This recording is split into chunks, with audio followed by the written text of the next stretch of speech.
Assalamualaikum warahmatullahi wabarakatuh. Selamat pagi teman-teman. Kami dari kelompok 14 ingin mempresentasikan contoh proposal yang telah kami temukan. Di sini ada saya, Nabila Mutia Karisma, dengan NPM 2017 21500 389, dan teman saya.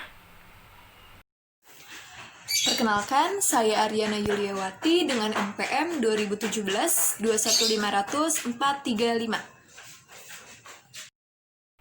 Di sini kelompok kami ingin memberikan contoh penelitian dengan menggunakan metode kualitatif. Judul dalam penelitian ini adalah Kontribusi Dana IDT dalam meningkatkan kesejahteraan masyarakat Desa Sidomulyo, Kecamatan Purworejo, Kabupaten Purworejo, dan ditulis oleh Saliman dari Universitas IKIP Yogyakarta. Di dalam bab pertama ini terdapat ada latar belakang, rumusan masalah, kegunaan penelitian, serta fokus penelitian. Yang pertama adalah latar belakang dari masalah penelitian tersebut. Pemikiran awal yang mendasari studi ini adalah sudah banyak strategi pembangunan yang dilaksanakan oleh pemerintah dalam rangka mengentaskan kemiskinan dan mengurangi kesenjangan sosial. Akan tetapi, berbagai laporan menunjukkan kurang berhasil strategi tersebut. Hal ini dapat dimaklumi, karena pada umumnya strategi tersebut sasarannya adalah pembangunan fisik sarana dan prasarana desa dengan tujuan membuka isolasi demi memacu mobilitas ekonomi suatu kawasan. Sehingga, yang dapat merasakan bantuan tersebut hanya sebagian kecil masyarakat saja, sementara masyarakat kelas marginal semakin jauh tertinggal. Sebenarnya, pembangunan desa dapat meningkatkan taraf hidup masyarakat desa. Jikalau pembangunan tersebut memperhatikan potensi desa yang ada dan mendasar pada kebutuhan masyarakat desa. Akan lebih baik lagi kalau semuanya itu dilaksanakan secara terpadu atau integral. Seperti yang diungkapkan oleh Talazihundara sebagai berikut. Pembangunan desa meninggikan taraf penghidupan masyarakat desa dengan jalan melaksanakan pembangunan yang integral daripada masyarakat desa. Berdasarkan asas kekuatan sendiri daripada masyarakat desa serta asas pemufakatan bersama antara anggota-anggota masyarakat desa dengan bimbingan serta bantuan alat-alat pemerintah yang bertindak suatu keseluruhan atau kebulatan dalam rangka kebijaksanaan umum yang sama. Tahun 1986, halaman 3. Berdasarkan pendapat di atas, maka dapat kita ketahui bahwa keberhasilan pembangunan desa tidak akan terlepas dari perhatian dan bantuan pemerintah. Sebenarnya, perhatian pemerintah dalam pembangunan desa sampai saat ini boleh dikatakan sudah cukup besar. Penegasan pemerintah mengenai hal ini telah dituangkan dalam ketetapan MPR nomor 2 garis miring MPR garis miring 1998 tentang garis-garis besar haluan negara atau GBHN yang menyatakan pembangunan desa dan masyarakat pedesaan terus didorong melalui peningkatan koordinasi dan peningkatan pembangunan sektoral, pengembangan kemampuan sumber daya manusia, pemanfaatan sumber daya alam, dan penumbuhan iklim yang mendorong tumbuhnya prakarsa dan swadaya masyarakat sehingga mempercepat peningkatan perkembangan desa swadaya dan desa swakarya menuju desa swasembada. Tahun 1998, halaman 85-86. Dengan suntikan dana segar yang pemanfaatannya diserahkan sepenuhnya pada manajemen desa tersebut, maka kepala desa beserta masyarakatnya akan lebih leluasa dalam membangun desanya, sehingga secara logika akselerasi pembangunan akan segera terwujud dan pada akhirnya akan mencapai kesejahteraan seluruhnya bagi warga desa. Hal ini berarti pemerataan hasil-hasil pembangunan sesuai amanat GBHN tahun 1998 akan terwujud.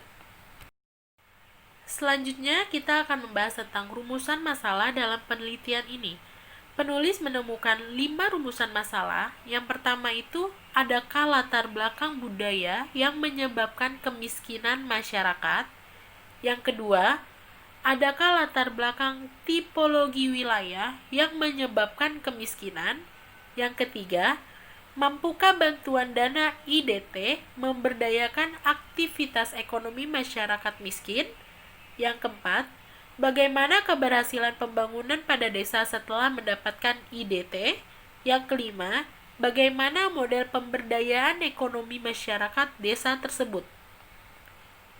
Yang selanjutnya ada tujuan penelitian. Biasanya tujuan penelitian ini diambil dari rumusan masalah yang ada.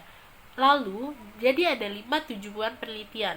Yang pertama itu, untuk mengetahui kemungkinan adanya latar belakang budaya yang menyebabkan kemiskinan. Yang kedua, untuk mengetahui kemungkinan adanya latar belakang tipologi wilayah dan yang menyebabkan kemiskinan. Yang ketiga, untuk mengetahui kontribusi dana IDT dalam meningkatkan kesejahteraan masyarakat. Yang keempat, untuk mengetahui keberhasilan pembangunan desa setelah mendapatkan dana IDT. Dan yang kelima, untuk mencapai suatu model pemberdayaan ekonomi masyarakat.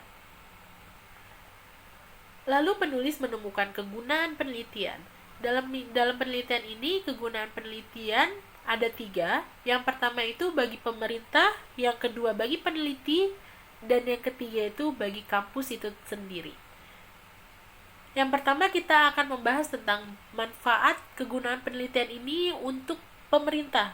Penulis menulis, sebagai masukan bagi pemerintah, baik di tingkat daerah maupun tingkat pusat, untuk mengevaluasi kebijaksanaannya, apakah perlu diteruskan atau diberhentikan sampai di sini.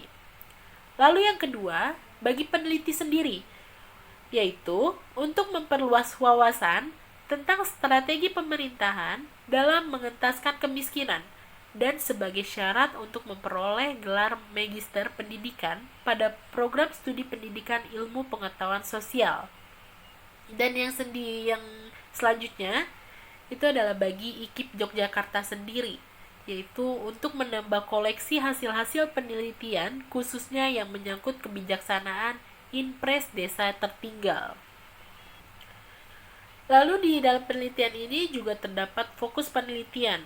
Di sini peneliti menggunakan 7 fokus penelitian.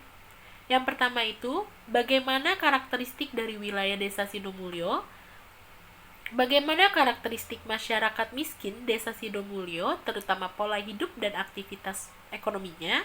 Yang ketiga, bagaimana pengorganisasian Pokmas IDT. Yang keempat, bagaimana aktivitas ekonomi Pokmas IDT. Yang kelima, bagaimana perkembangan modal Pokmas IDT. Yang keenam, bagaimana perkembangan modal anggota Pokmas IDT. Yang ketujuh, bagaimana peran pendamping desa IDT. Baik, selanjutnya akan dibahas oleh teman saya, Aryana Yuliawati. Selanjutnya kita masuk bab ketiga, yaitu cara penelitian. Dalam bab 3 terdapat beberapa subbab, seperti subjek penelitian, setting penelitian, teknik pengumpulan data, analisis data, dan keabsahan data. Yang pertama, subjek penelitian.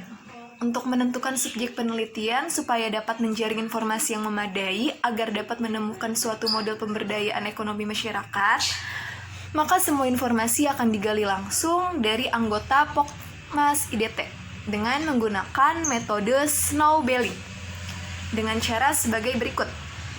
Setelah syarat administrasi terpenuhi untuk melakukan penelitian, peneliti akan menghubungi kepala desa sebagai keinforman melalui 2 orang guru SD setempat yang telah peneliti kenal dengan baik sebelumnya sebagai good person. Selanjutnya akan dihubungi perangkat desa yang mengetahui secara lengkap tentang pelaksanaan IDT. Seterusnya, para ketua RT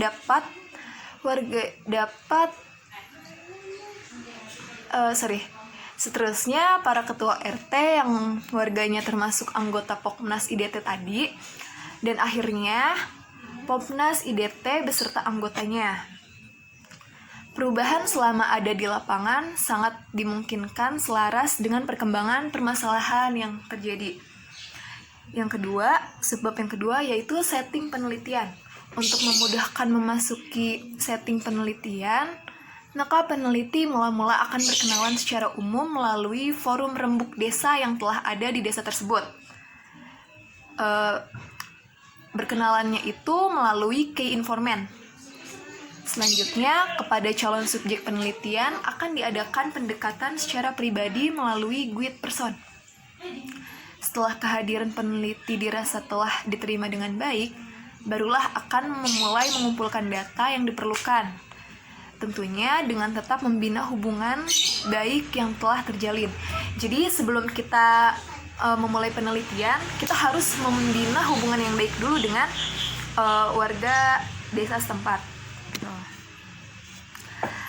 Selanjutnya, subbab yang ketiga yaitu teknik pengumpulan data. Teknik yang digunakan dalam mengumpulkan data ini yaitu dengan teknik utama digunakan in-depth interview. Sebagai pendukung digunakan observasi dan analisis dokumen. Selanjutnya, subbab yang keempat yaitu analisis data. Pola analisis data yang akan digunakan adalah etnografik, yaitu dari catatan lapangan atau field note. Kemudian akan dilakukan pengkodean,